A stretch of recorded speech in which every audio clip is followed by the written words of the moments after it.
So now that Mimi is a speech therapist, I'm always on the lookout for divrei Torah that have to do with that idea. And what I saw this morning is, it says, Heder haruach chaim ba mikil kul hareya. The lack of the spirit of life, of breath, that is, comes from a detriment in the lungs. Something wrong with the lungs causes the life in a person.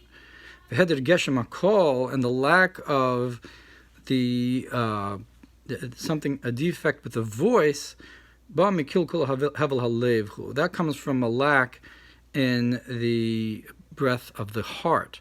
So it just makes a distinction between the breath of the heart and the breath of the lungs, and how the lungs, so to speak, wave onto the heart to cool off its heat and so forth.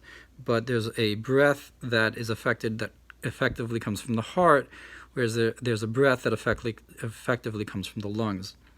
And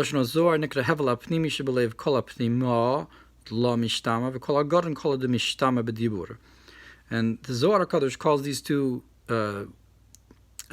sources of breath.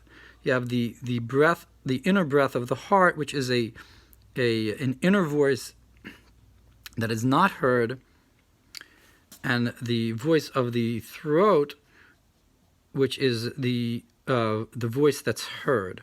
So according to that, the heart has to do with the inner voice that's not heard. That's the breath from the heart. And then he explains that